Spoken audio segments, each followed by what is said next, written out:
Mark Rogers TV, always talking college football. If this is the first time you've come across our little video platform, catch us on YouTube, as you probably are right now. Mark Rogers TV, if you're a college football fan, you've got to subscribe. We've got contributors from all the conferences across the country, and we talk college football all the time with some very knowledgeable people. Hopefully, me included. So we've gone through a series over the last few weeks, and for those of you who have watched this series, thanks for waiting patiently. We've got the introductory video where we're tearing up college football, the conferences, the scheduling, and the playoff system, and then we went through each and every conference. So if you're catching us for the first time, go back and check out the videos where I explain all this.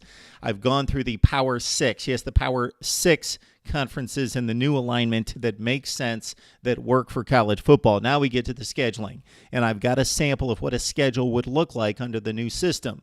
So again, go back and understand what we're trying to accomplish here, which means everyone has an equal as it can be, because we can't project how good a team's going to be the next season. We can only project or build a fair and equitable non-conference schedule based on the previous year's results.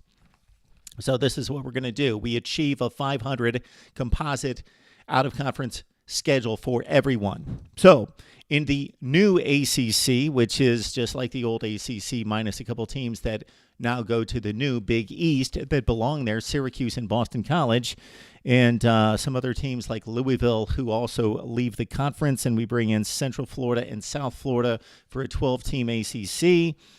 This is our schedule for 2017. So keep in mind that the formula doesn't work to perfection the first year because of the conference realignment. Number one, because teams played 8 and 9 game seasons in conference last year, and we're going to standardize that to a 9-game season starting in the new structure. And so keep that in mind. So the first year, we got to make some tweaks. It's about 95% accurate. Then we've got to make some tweaks because we've built new conferences. But starting in 2018, the schedule works out perfectly. So I'm going to give you 17 and 18. And remember, each conference, a la the NFL, is going to be designated to play another conference for one of its two. It's got 3 non-conference games, but 2 against the Power Six.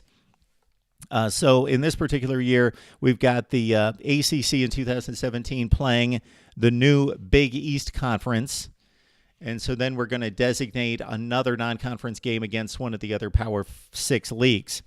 So in the Atlantic Division for the ACC, we've got Florida State. They're playing UConn out of the Big East, so they're going to balance that out with a Florida game. So we're also keeping intact the non-conference rivalries of Florida, Florida State, South Carolina, Clemson, USC, Notre Dame, etc., Iowa State, and there's more, Georgia, Georgia Tech, Louisville, Kentucky.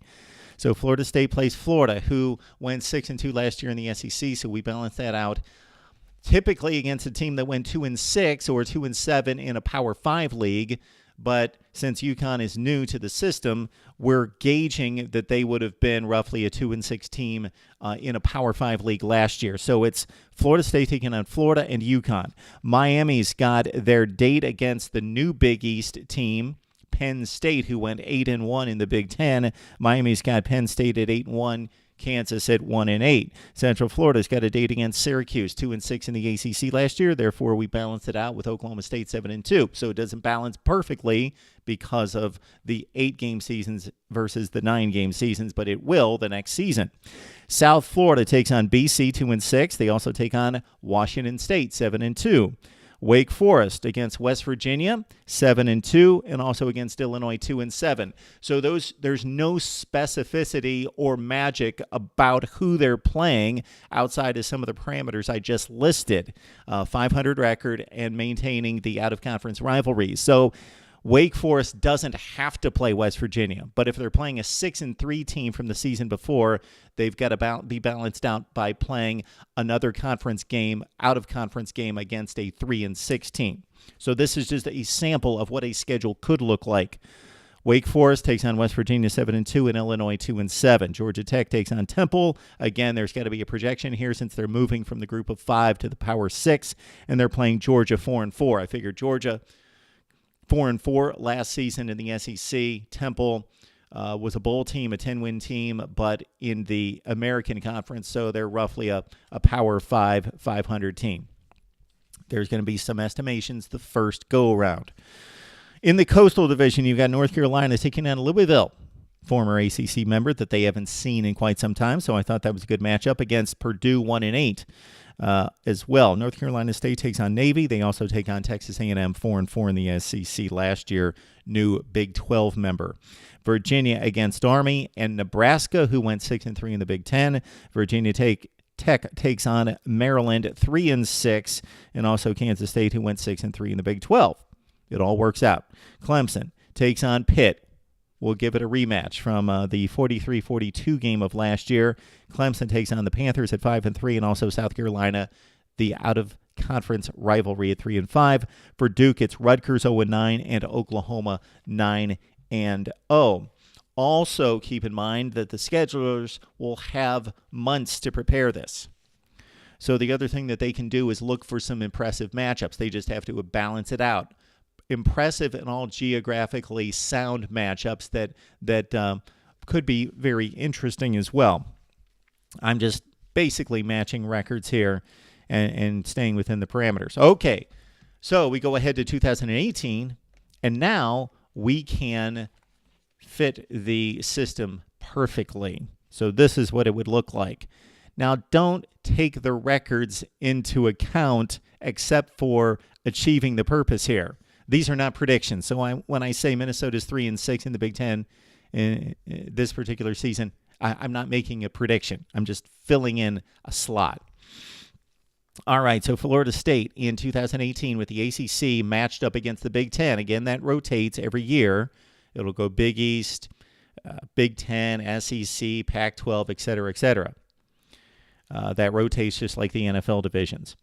Okay, for Florida State, they're taking on Minnesota from the Big Ten, 3-6. So we balance that out because Florida went 6-3 in our hypothetical world in 2017. So in 2018, Florida State takes on Florida, as they always do at the end of the season, 6-3. So we had to balance that out with another Power 6 team that went 3-6.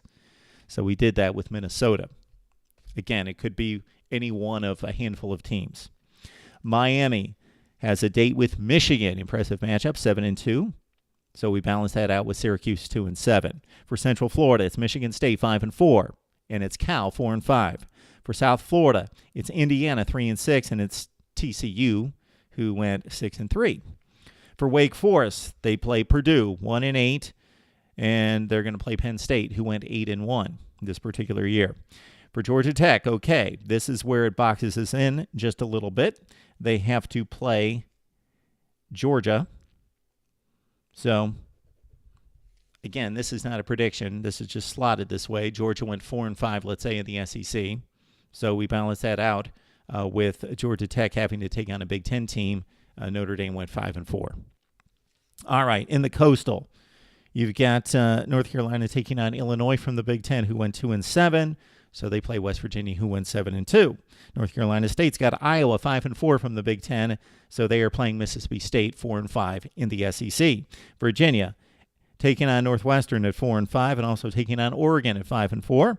Virginia Tech takes on Nebraska at 5-4. So we balance that out with a 4-5 team from the Pac-12 in Arizona State.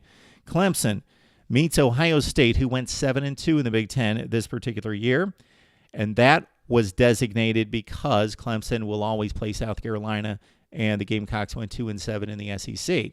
So if there's, let's say, 6 7-2 teams out there, Clemson automatically gets slotted against a 7-2 team because South Carolina went 2-7. And then finally, Duke takes on Wisconsin at 6-3 out of the Big Ten. We balance that out with a date against the Mizzou Tigers at 3-6. All right, there's the formula. If you have any questions, let me know, but you're going to better understand it if you watch the introductory video at the start of the series. Mark Rogers TV talking college football and fixing the scheduling.